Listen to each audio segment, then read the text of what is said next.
pessoal! Seja bem-vindo à nossa aula em ritmo junino. Então, puxa o fole, menino, chega junto e vem-se embora aprender comigo. Para quem não me conhece, meu nome é professor André, sou professor de biologia de vocês, de algum de vocês, e é um enorme prazer estar aqui mais uma vez, estar de volta, estar nesse contato virtual, para que a gente possa trocar algumas ideias, aprender um pouquinho junto. Então, espero que gostem. Para quem assistir até o final, muito obrigado. Não esquece de colocar o nome de vocês aqui nos comentários para eu saber quem assistiu. Então coloca lá o nome, coloca a turma e vem-se embora comigo aprender um pouquinho em ritmo de forró aqui, ó, sobre o reino animalia. Nós vamos iniciar hoje o reino dos animais, falando sobre as características gerais dos animais e dois filos, o filo porífera e o filo quinidária. Então, sem mais delongas, vem-se embora! Primeiro ponto que a gente precisa saber aqui, gente, para a gente ter uma ideia de falar do reino animal, é a gente saber quais as características de um animal. Vocês já estudaram os vírus, já estudaram as bactérias, já estudaram os protozoários, já estudaram os fungos e agora vão estudar os animais. O que os animais têm que os caracterizam como animais em si? Então a gente tem aqui, ó. Primeiro ponto, os animais são pluricelular. Não existe animal unicelular. Todo animal é formado por mais de uma célula, por dezenas de centenas de milhares de células, para ser mais exato. Então, os animais eles são pluricelulares. Segundo ponto, todo animal é eucarionte. Para quem não está lembrado, isso quer dizer que todo animal possui núcleo na célula. Nenhum é procarionte. Todos os animais têm todas as células do seu corpo eucarionte. Terceiro ponto, nenhum animal produz o seu próprio alimento. Todos eles se alimentam do meio, portanto, são chamados de heterotróficos. Eles precisam se alimentar de outro ser vivo, seja por filtração ou seja por ingestão, como a gente, por exemplo, tá? Quarto ponto, todos os animais são aeróbicos. O que isso quer dizer? Que ele faz malhação? Não, quer dizer que ele respira oxigênio. Não importa qual seja o animal, se o animal vive embaixo da terra, se vive dentro da água, se o animal voa, se o animal rasteja, se o animal corre, se ele for um animal, ele respira oxigênio. Não existe animal anaeróbio. Todo animal respira oxigênio. Beleza? Quinto ponto. Todo animal se reproduz sexuadamente, ou seja, todos eles produzem gametas. Olha, cuidado para não confundir a palavra sexuadamente com sexo, tá? Não quer dizer que todos eles fazem, não. Quer dizer que todos eles produzem gametas, masculino e feminino, beleza? Agora, alguns animais, principalmente os animais invertebrados, os mais simples, eles vão ter reprodução assexuada também. E a gente vai ver isso hoje, tá?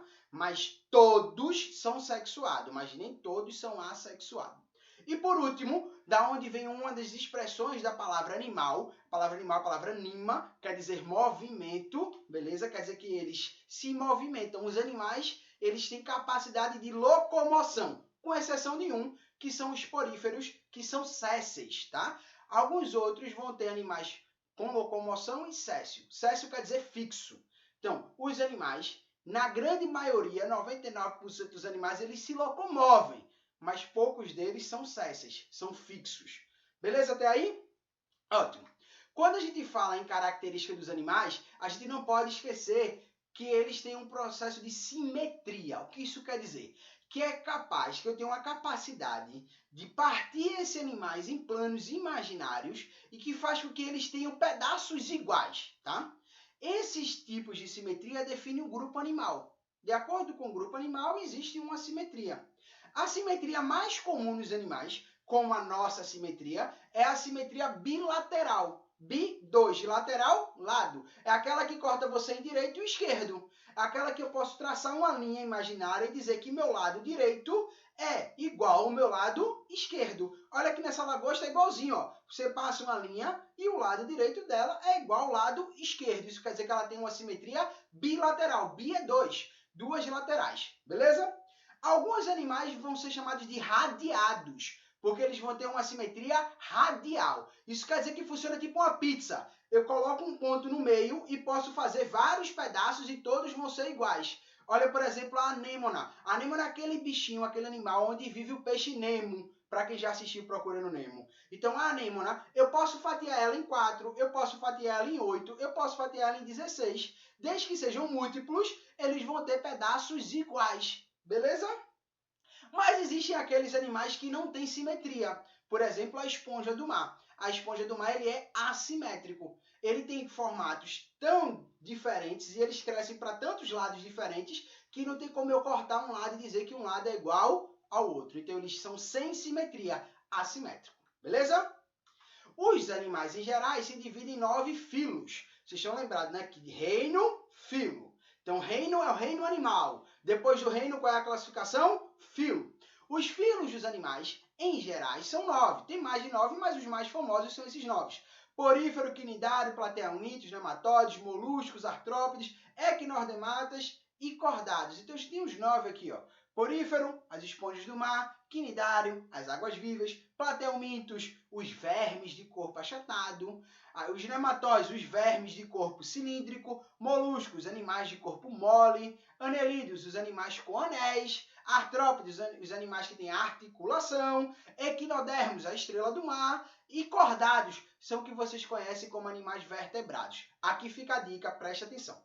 Não existe, na verdade, animais invertebrados e vertebrados. Isso não tem valor taxonômico, tá? Isso é só uma forma que a gente encontra de simplificar as coisas. E diz que os animais vertebrados são aqueles que têm vértebras e coluna vertebral e os invertebrados não possuem. Mas não existe um filo chamado de invertebrado e um filo chamado de vertebrado. Tem um filo chamado de cordado, onde se encontram os animais vertebrados. E os outros filos todinhos aí em cima são os animais invertebrados. Beleza até aí?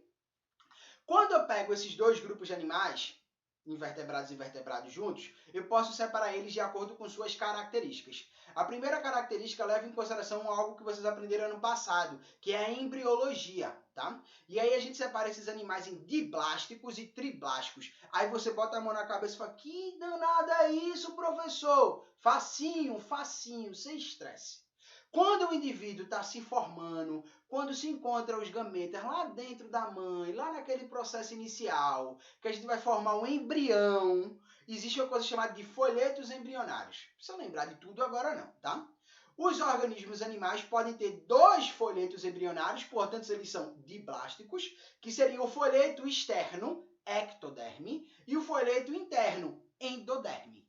Ou eles podem ter 3 folhetos, o folheto externo, ectoderme, o folheto interno, endoderme, e o folheto do meio, mesoderme. Se ele tiver 2 folhetos, diblástico. Se ele tiver 3, triblástico. Só 2 animais são diblásticos, os poríferos e os quinidários. Todos os outros são triblásticos. Tá vendo que não é difícil? Parece, mas não é, tá? 2 folhetos, 3 folhetos.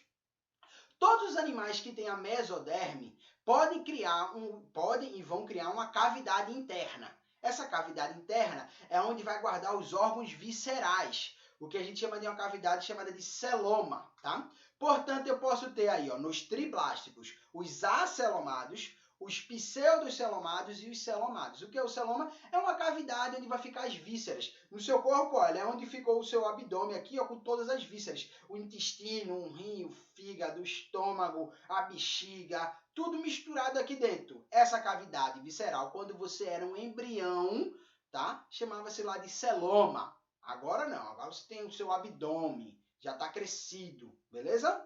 Então, olha, acelomado, o A prefixo de negação, quer dizer que ele não tem celoma. O primeiro triblástico não tem celoma. Pseudo é falso, quer dizer que ele tem um falso celoma, e celomado é verdadeiro. Olha aqui os exemplos. O acelomado, observa que você tem aí, ó, 3 cores de camadas aí. Você tem a vermelha, a azul, e eu acho que isso é verde, se não for amarelo, tá? Então, você tem 3 coresinhas aí, o que seria a ectoderme, a endoderme e a mesoderme, beleza? Quando você tem na mesoderme aí, ó, ela tem que formar esse espaçozinho aí interno como uma cavidade. No primeiro, olha que está tudo preenchido pelo azul, então não tem cavidade. Não tem um espaço vazio ali dentro, tá vendo? Entre o vermelho, o verde e o azul não tem espaço vazio de ninguém. Tá tudo preenchido. Então, ele não tem celoma, ele é acelomado. No pseudocelomado, há um espaço vazio aí, ó. Só que não tem uma delimitação, tá vendo? Ó? Ele é completo, ele vai de um lado para o outro. Agora, olha no celomado, como ele é fechadinho, ele tem fechando o lado direito, pro lado esquerdo, ele tem as cavidades, os espaços, por isso que a gente chama isso aí de um celomado, tá? O acelomado, a única diferença é que é um falso celoma, porque ele é contínuo, ele não tem um fechamento, não tem uma separação. E o celomado tem. E o acelomado não tem nada, né? Beleza? Tranquilo? Ótimo. E por último, que é o mais fácil e o mais legal de saber dos animais, eles podem ser proteostômios ou podem ser deuterostômios. Pois, professor, isso é o mais fácil, é porque é o mais legal, tá? Isso leva em consideração a formação de uma estrutura gastrovascular. O que acontece? Quando os animais são proteostômios, isso quer dizer que primeiro eles vão criar a boca.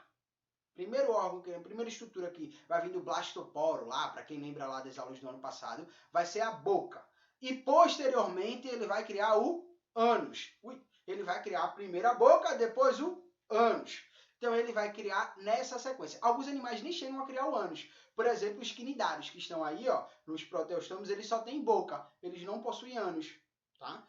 Agora, os deuterostômios fazem o processo inverso. Primeiro o ânus, depois a boca. Eles fazem a constituição num processo inverso. O ânus primeiro, a boca para o final. Você, por ser um cordado, primeiro você formou o ânus para depois você formar a boca. Então você é o inverso dos outros animais. Beleza? Olha que parece difícil, mas não é. Tranquilo? Então o que a gente vai fazer agora é falar dos dois primeiros filos, os únicos que são diblásticos, os poríferos e os quinidários. Então, se prepara aí, pega a caneta, que a gente vai começar.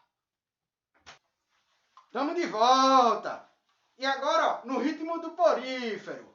Quem são os poríferos? Os poríferos são os animais mais primitivos que a gente tem. São animais tão primitivos que muita gente nem percebe que eles são animais. Olha, a grande divulgação dos poríferos vem graças a esse cara aqui, ó, o Bob Esponja. O Bob Esponja, que de certa forma divulgou para o mundo que existe um animal chamado esponja, a esponja do mar, tá? Por que o nome porífero? Porque esses animais têm um corpo repleto de poros. O corpo inteiro deles é tomado por poros. Só tem um pequeno detalhe que muita gente esquece quando a gente fala do Bob Esponja, né? O Bob Esponja, quando ele foi criado como uma crítica à poluição ambiental. Portanto, ele não é uma esponja animal, e sim uma esponja de prato. Ele não serve aqui como uma exemplificação nossa de animal, mas é claro que ele serviu muito para mostrar para o mundo que existe um animal chamado esponja, mas o formato dele, a estrutura dele, não tem a ver com a esponja animal, tem a ver com a esponja de prato, exatamente para que a gente possa fazer esse paralelo de que há uma poluição ambiental nos oceanos, beleza?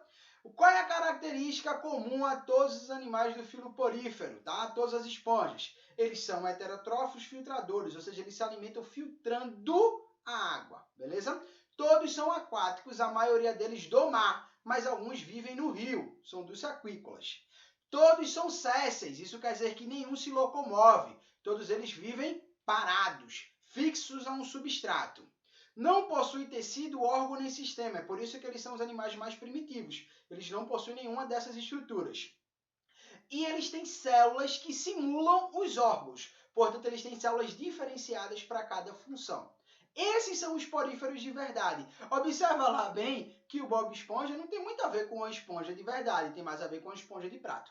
Todas essas esponjas que estão lá no canto, essas seis esponjas que estão aqui nesse canto de cá, lá no canto, elas são esponjas do mar. Olha como elas são bonitas, grandes, tem algumas que são até engraçadas, parecem até uma boca falando ali, né? E essas esponjas que estão aqui em cima de mim, nesse lado, são esponjas de água doce. Elas são esponjas mais simples, né? A gente consegue observar aqui como é bem mais simples essas esponjas do que as esponjas do mar. Mas todas têm uma característica que são aquáticas, beleza? Como eu disse para vocês, elas possuem estruturas que vão simular os órgãos. E essas estruturas, elas ganham nomes específicos e funções específicas. De uma forma geral, toda esponja tem uma cavidade interna, chamada de átrio. Há uma abertura dentro dela, que tem a espongicele, também chamada de átrio, que é o espaço por onde a água vai passar. A água vem de fora para dentro, tá? A água vem de fora, entra pelos porócitos, olha aqui embaixo. A água vem de fora, entra pelos porócitos e vai parar no átrio. Do átrio ela sobe e sai pelo ósculo. Então esse é o movimento. Vem pelo porócito, vai para o átrio, do átrio sai pelo ósculo. Ósculo é essa abertura maior em cima, beleza? Outras células que a gente vai encontrar, por exemplo, o pinacócito. O pinacócito, vê se não parece aqui na imagem, vê se não parece como se fosse um tijolinho, como se fosse uma cerâmica. Por quê? A função dele é revestir. Ele vai revestir externamente todo o porífero. Então ele vai dar toda essa estrutura externa do porífero, tá? A gente tem as espículas, como se fossem espinhos. Essas espículas funcionam como se fosse quem? O esqueleto. Então a gente tem o esqueleto, que são as espículas.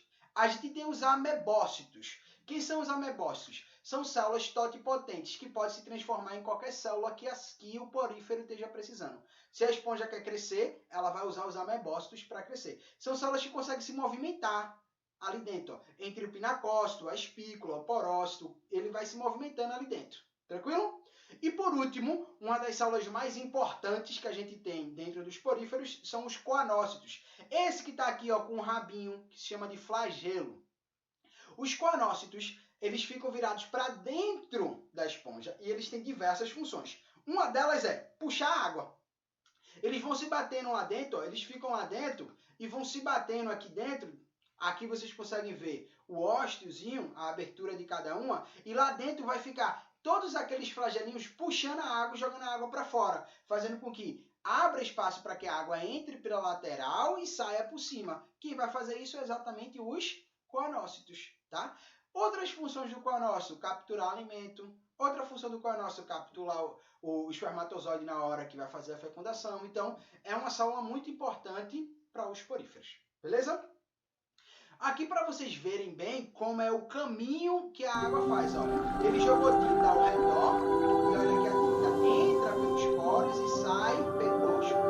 Então, ela está entrando pelos porócitos, passando do átrio, saindo pelo ósculo. Ela faz sempre esse movimento, nunca um movimento contrário, tá? Uma esponja ela consegue fazer uma passagem, por exemplo, em média de 20 litros de água por dia, entrando pelos poros e saindo pelo ósculo, entrando pelos poros e saindo pelo ósculo.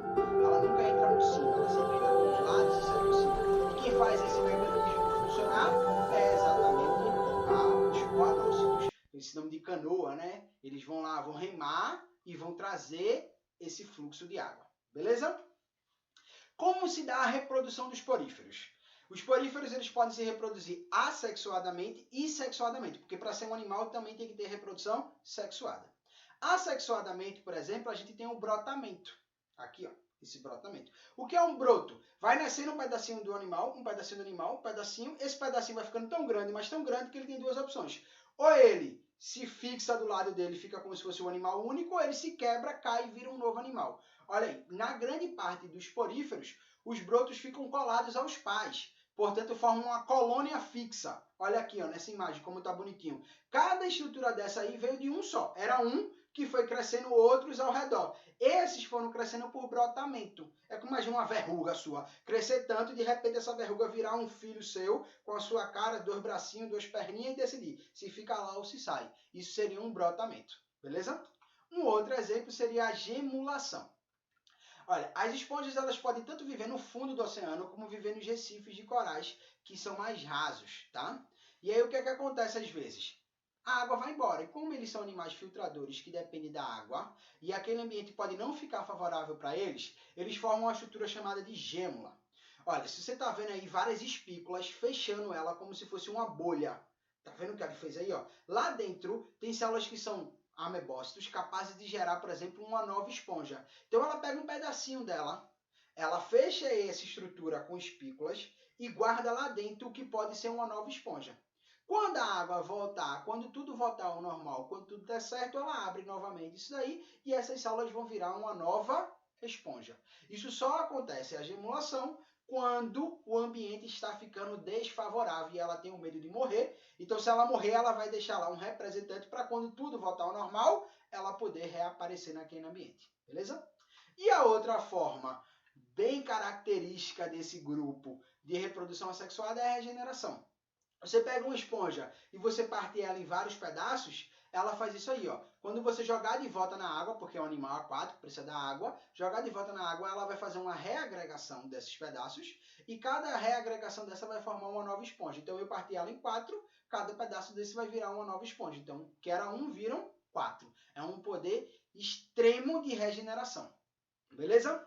E quando é que a reprodução ela é sexuada, professor? Já disse que não é quando tem sexo, é quando tem gameta. Porque se eles são animais fixos, como é que um vai sair atrás do outro para fazer amor? Vem cá, meu amor, vamos pro cineminha? Não vai rolar. Vamos dançar um forrozinho aqui? Não vai rolar. Então, o que é que vai acontecer? Eles lá, fixos, vão produzir gameta. Uma esponja vai produzir espermatozoide, a outra esponja vai produzir o óvulo. Beleza? O ovócito. E aí, olha bem no desenho, a esponja A liberando pelo ósculo, porque tudo que sai da esponja sai por cima. Entra pelo lado e sai por cima. Liberando o espermatozoide pelo ósculo, esse espermatozoide vai nadando pela água, vai nadando, vai nadando, vai nadando, vai nadando, vai nadando. Aí foi sugado por uma outra esponja. Quando ela é sugada por essa esponja, lá dentro dessa esponja vai estar quem? Os óvulos. Os óvulos prendem esse espermatozoide e vai virar o quê? Um ovo. Esse ovo vai eclodir e vai virar o quê? Uma larva. Quando essa larva sair pelo ósculo, ela vai nadar até cair no solo. Caiu no solo, cresceu uma nova esponja. E aí teve uma reprodução sexuada. Qual é a vantagem dessa reprodução? É que eu consigo misturar várias esponjas. Uma esponja que está aqui, que eu posso misturar com a esponja que está longe daqui. A assexuada é mais rápida, mas é tudo igual. E a reprodução sexuada é mais lenta, mas em compensação eu gero esponjas diferentes. Beleza? Alguma dúvida quanto às esponjas? Para que são usadas as esponjas, professor? Aí depende. Antigamente, muito antigamente, era muito comum se usar as esponjas para tomar banho. Literalmente, não tem esponja para tomar banho. A gente tem esponja de prato, como Bob Esponja, mas tem esponja para tomar banho. As esponjas eram muito usadas para limpeza, tá? Até hoje em dia se encontra esponja natural. É caríssimo, tá? Aqui no Brasil, por exemplo, eu fiz uma pesquisa na OLX, lá no Mercado Livre lá, e esponjas naturais chegam a custar entre 40 e 50 reais uma esponja. Então é muito melhor usar uma esponja sintética, né? Até porque está matando um animal para fazer isso. Agora, a esponja sintética também você tem que se cuidar na hora de descartar para também não matar outros animais por causa dela, tá? Então a gente tem a esponja, era muito usada para banho. Hoje em dia ainda é, mas é um artigo de luxo, porque ela tem um valor muito alto, beleza? Também é usado na farmacologia, para a produção de alguns medicamentos. Existe uma série de medicamentos que são produzidos a partir do estudo das esponjas. Medicamentos que vão desde o combate ao câncer ao combate a bactérias. Isso aí são estudos feitos para usar o potencial que as esponjas têm para combater outros seres vivos, beleza? E um bem engraçado é que as esponjas já foram usadas. Aqui a gente não encontra mais, mas em alguns lugares existe de forma sintética, mas as esponjas já foram usadas como método contraceptivo. Elas eram usadas para serem introduzidas no canal vaginal e impedir que os espermatozoides passassem e causassem a gravidez. E a gente chamava de esponja Today. Aqui a gente tem um exemplo de uma esponja Today sintética, mas no início elas eram feitas com base em esponjas naturais. Então essas são algumas curiosidades da utilização das esponjas. Alguma dúvida? Nenhuma? Então a gente vai agora tomar um copo com água e volta para estudar quem? Aquele que é formado por quase 100% de água, 98% do corpo formado de água, que são os quinidários. Fui! É isso aí, pessoal. Estamos de volta. Agora uma dica importante. Vamos lembrar de beber água, gente. A gente fica em casa muitas vezes e esquece. Não é só os quinidários e os poríferos que precisam de água, não. Nós também precisamos. Então pega o copo aí, ó. Dá aquele gole e vem-se embora comigo aprender um pouquinho agora sobre os quinidários. Quem danados são os filhos quinidários? Né? É muito comum lembrar aí da água viva. A água viva tem esse nome porque tem seu corpo por 98% de água. O resto aí são células. Então é um animal com muita água e tem vida. Por isso que ela ganha esse nomezinho aí, tá? Quais são as características comuns do filo quinidário? Órgãos e sistemas verdadeiros, já separa do porífero, porque o porífero não tem tecido, não tem órgão, não tem sistema. E eles têm órgãos e sistema. Ele tem sistema nervoso, sistema intestinal, tem sistema circulatório, então ele tem sistema respiratório, tá ok? Características básicas que ele pode ser encontrado de duas maneiras, como um pólipo ou como medusa. De uma maneira geral, os pólipos são fixos e as medusas são livres, são nadantes, elas conseguem se movimentar. Então, diferente dos poríferos também, já existem animais aqui nesse grupo que podem sair por aí se movimentando. São heterotróficos por ingestão. A célula típica desse grupo, quinidoblastos, por isso o nome quinidários, tá? Os quinidoblastos são células que vão ser usadas tanto na nutrição quanto na defesa do animal, e a gente vai falar deles já já. Sistema digestório incompleto e tem uma simetria radial. Eu posso partir esse animal em vários pedaços, igual uma pizza, beleza? O exemplo mais comum que vocês lembram, quando a gente fala, é a água-viva. E quando eu falo em água-viva, eu acredito que é esse animalzinho que vem na cabeça de muitos de vocês. Mas esse animal que está aí não é uma água-viva, gente. Esse animal que está aí é uma caravela, tá? Faz parte dos quinidários, professor? Faz parte dos quinidários. Mas quem chama isso de água-viva está errado. Isso aqui é uma água-viva. Olha como eles são bem diferentes. Isso é uma caravela e isso é uma água-viva. Então vamos ver aí a diferença entre eles, tá? Numa característica geral, se eu pudesse separar eles em grupos, a gente tem aqui as classificações. Olha, lá, primeiro a gente vai ter, lá no cantinho, lá em cima, a gente vai ter um sifozoário, que são as águas-vivas, são medusas, tá ok? Abaixo dessa água-viva, a gente tem os corais e as anêmonas. Esse coloridão aí é um animal, não é uma rocha, tá, gente? Isso aí são animais. Leiam lá o texto de apoio de vocês que falam sobre branqueamento de corais. Imaginem isso aí, que é lindo desse jeito, ficando branco porque está morrendo. Então isso aí são animais que são do grupo dos antozoários. Tanto os corais quanto as anêmonas são pólipos, tá? E aí eles são fixos e aí eles são animais do grupo dos antozoários. Do lado, a gente vai ter aí a caravela. Olha como ela é diferente da água-viva, tá? A caravela, aí a gente também vai ter aí um grupo de hidrozoários. Até porque lembra o nomezinho de água, né? A gente tem aí o hidrozoário que faz parte também a hidra, que é esse outro animal que está do lado dela aí, ó, que parece, sei lá, um ramozinho de uma planta, né? Mas não é, é um animal, é uma hidra. E abaixo da hidra, aqui atrás, a gente tem um cubozoário, que aí no caso a gente tem a vespa do mar, que é um dos animais quinidários mais perigosos que a gente conhece. Mas não se preocupe, a menos que você ganhe na loteria e vá para a Austrália, você nunca vai encontrar um desse mergulhando na praia. Beleza? Quando é que eu tenho um pólipo e quando é que eu tenho uma medusa? Basicamente, um é fixo e o outro é móvel. Mas, por exemplo, se você olhar aqui, ó, as hidras, elas são pólipos, mas elas podem se desprender de uma estrutura e ficarem flutuando. E agora, o que é que acontece, professor? A gente diz que quando, para não ter erro, quando é pólipo, quando é medusa, é só olhar a posição da boca. Quando a boca estiver voltada para cima, boca para cima, os tentáculos estão para cima, é um pólipo. Olha aí o pólipo. Por ele ter que ficar preso, a boca obrigatoriamente tem que ficar para cima. E quando a boca fica para baixo, os tentáculos estão para baixo, a boca está para baixo, aí ele é uma medusa. Aí não tem como você errar. Você não precisa esperar que ele esteja preso ou solto, tá? Mas de uma forma geral, fixo, imóvel, mas para ter certeza, boca para cima ou boca para baixo, tá? Independente se ele seja pólipo ou medusa, eles vão ter a mesma estrutura. Então, eles vão ter os tentáculos envolvendo a região da boca. Eles não têm ânus. Lembra lá que eu falei para vocês que nem todo proteostômio vai ter ânus, porque primeiro ele forma a boca, mas nesse caso aqui ele nem formou o ânus. Isso quer dizer que o que ele se alimenta, o que ele come entra pela boca e aquilo que sobra volta também pela boca, porque ele não tem ânus, tá? Então, ele captura o alimento com os tentáculos. Esses tentáculos possuem os quinidoblastos, que a gente vai ver já já o que acontece, que é aquela sensação comum que você diz, ah, me queimei numa água viva. Primeiro vocês se queimaram numa caravela, e segundo que vocês não se queimaram, porque elas não soltam fogo, né? Mas elas urticam. Então ela, me urtiquei numa caravela. Ficou feio, né? Me queimei na água viva mesmo. Então a gente tem lá os tentáculos que capturam o alimento, já começam a digerir esse alimento ali, destruir esse alimento, engole. Aí tem uma cavidade gastrovascular que faz essa digestão e o que sobra é colocado de volta também pela boca, beleza? Esses são os quinidoblastos que eu falei, tá? Os quinidoblastos são células que são contráteis, elas conseguem se contrair, elas ficam guardadinhas dentro de uma célula, só que elas guardam um líquido urticante, beleza? Que quando entra em contato com a superfície começa a gerar como é que eu posso dizer?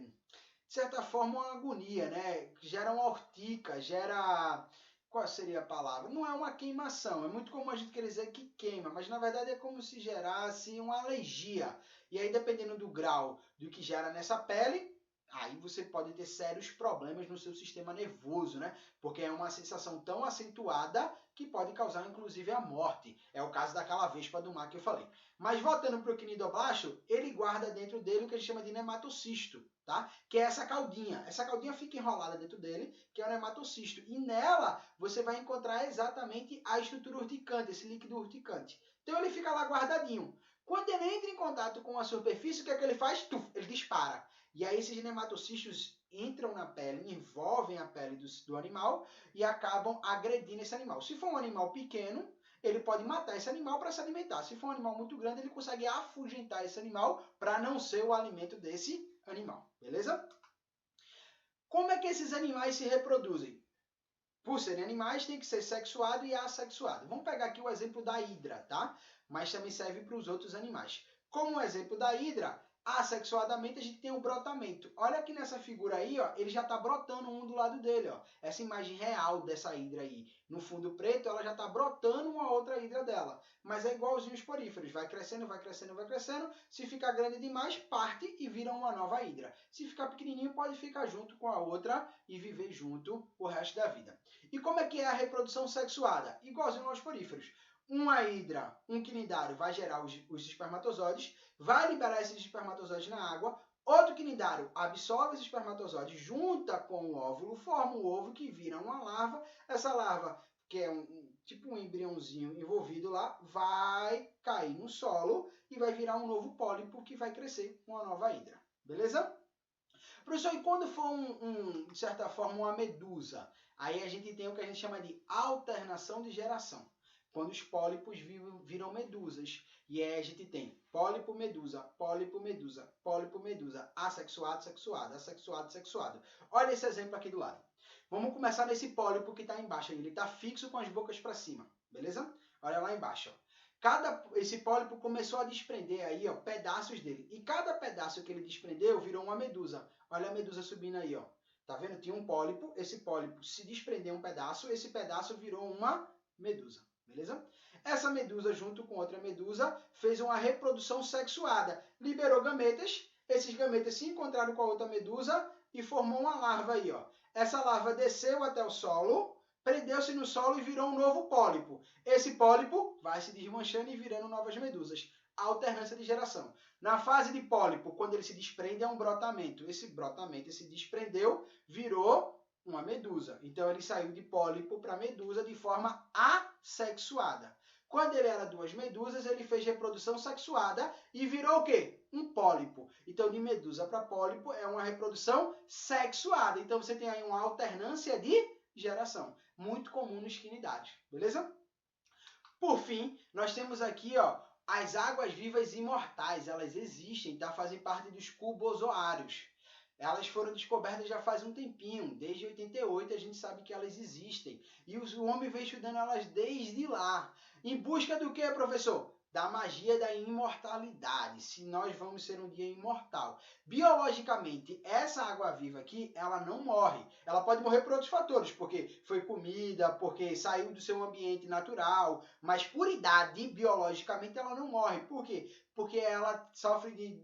que já assistiu o curioso caso de Benjamin Button, ela sofre de um processo de regressão, tá? Ao invés dela ir envelhecendo, ela começa a regredir, se tornar jovem. Então, imagina que essa medusa, ela vai fazer o processo inverso. Ao invés de ela reproduzir, gerar um pólipo, para esse pólipo gerar vários filhos, ela vai regredindo a sua idade até virar novamente um pólipo e voltar a ser uma medusa, e ela se mantém num ciclo eterno de vida. A mesma medusa se mantém viva eternamente. Ela não morre biologicamente, ou seja, ela não morre por idade cronológica. Ela pode morrer por outros fatores.